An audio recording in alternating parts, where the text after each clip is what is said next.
We were just talking about the two choices in the presidential election. It's basically a choice between Grandma Nixon and the fifth horseman of the apocalypse. And like I said, it's really no choice at all. And one of the clearest examples of that came in just today. We're in the middle of the Democratic convention. All eyes on Hillary Clinton. And you know how when a toddler feels like someone else is getting the attention that he should be getting? So the toddler starts banging pots and pans and vomiting to see if that'll get a reaction? Yeah, well, imagine if that toddler could call a press conference.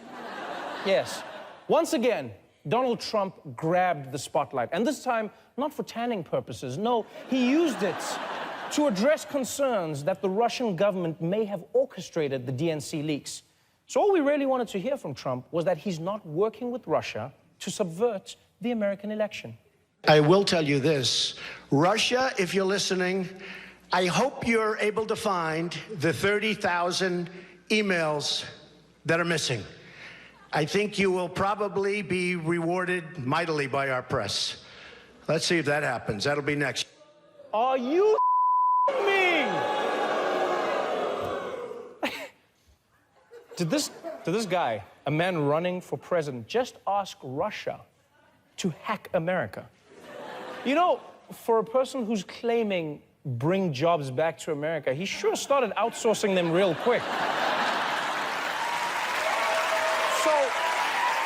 So let me understand this. So Donald Trump called on a foreign nation to commit a crime in order to hurt his political opponent. This is what happened, people. In real life, it's not a matter of interpretation. And here's why this worries many people. Because during the campaign, Trump has called to change American foreign policy in a way that directly benefits Russia, right? On multiple occasions, he said he wouldn't necessarily intervene if Russia invaded a NATO ally. On Monday, he said that the U.S. should abandon a whole bunch of countries that have always been aligned with the U.S. against Russia. I like NATO's fine, but they got to pay. They got to pay. We're protecting Germany. Nothing but money. When I talk about we protect Japan, which is great, now you always have to be prepared to walk. Folks, we may have to walk. You know, the fact that you can interchange a Donald Trump quote with a drunk bus driver should make Americans very afraid. You always have to be prepared to walk. We may have to walk, folks. I'm sorry, we may have to walk. It's almost hard.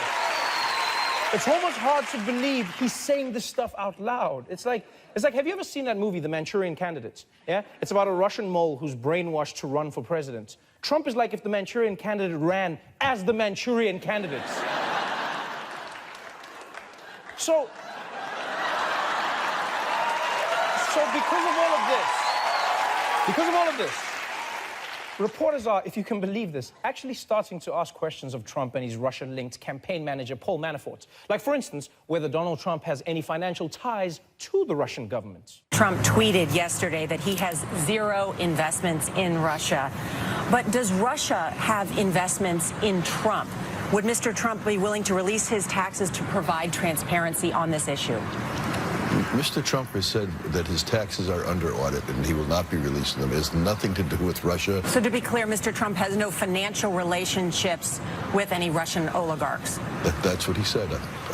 That's what I said. That's obviously what our position is.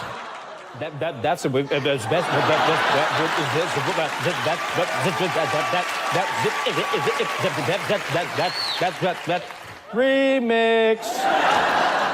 Here's how we know Manafort's is shady, right? When this same guy was asked about Trump's connection to the email hack, he responded like a guy whose wife had caught him sexting another woman. You know, just listen to that answer. Paul Manafort, are you cheating on me?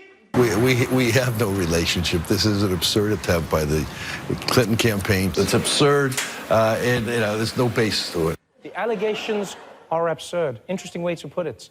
Because remember when Melania Trump plagiarized Michelle Obama's speech? You guys remember that? Yes? Yeah, well, before the Trump campaign admitted it, here's what Manafort said. To think that she would do something like that, knowing how scrutinized her speech was going to be last night, is just really absurd. Oh, that thing that definitely happened was also absurd. Absolutely absurd. It's smart, actually, because when you think about it, absurd doesn't mean untrue. It just means ridiculous. Yes. Platypuses are absurd. but they still exist. So Manafort is right. He isn't saying the Russia accusations are false. He's just acknowledging that all of this is bad crazy. But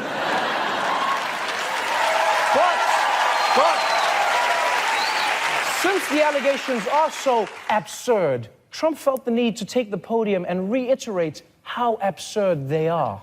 It is so far-fetched. It's so ridiculous. Honestly, I wish I had that power. I'd love to have that power.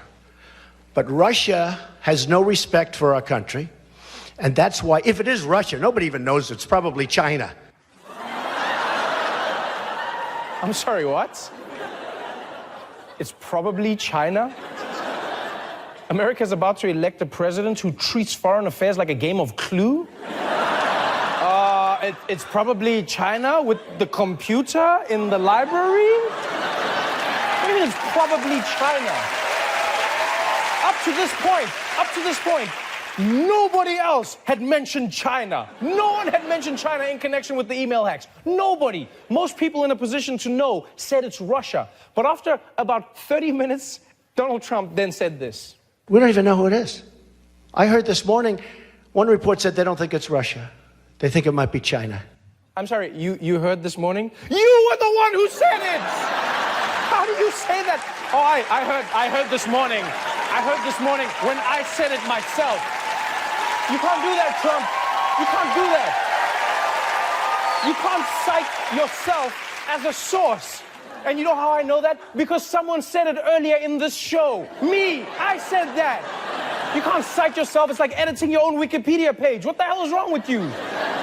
This is getting scary, people. And I don't understand how some people say they can't see it. You know, because Donald Trump is almost like global warming right now. People are trying to deny that it's real. Oh, they think it's something we can worry about later. But it is happening right now. And it also involves a lot of cow. So again, there should be no contest. Because let's look at this. Let's be honest, flat out, Republican or Democrat. Let's look at the worst case scenarios on both sides. With Hillary Clinton, worst case scenario, you have a bad president for 4 years, right? And America's had bad presidents before. You'll get through it. But America, you have never had a Donald Trump before. A man who claiming to be the leader of law and order and make America safe candidate. That man who invites foreign hackers to steal files that he himself said contain American national security data. That man, that's a leader you've never had. A man who publicly admires and now very possibly colludes with Vladimir Putin. A man who is lovingly endorsed by Kim Jong-un. A man who praises and doubles down on praising Saddam Hussein. These are his role models. And these people, what you have to understand is, once they're in power, they don't go away. You don't get a chance to vote them out in 4 years. Their rule ends when the country ends. So to all the people out there considering voting for Trump, I hope you enjoy your vote. Because on days like this, you realize this could be the very last vote you will ever get. Hey there, thanks for watching. If you like that video, click below to subscribe. Or click here to delete the internet. Yes, you found the button. Please be careful. Delete the entire internet right here.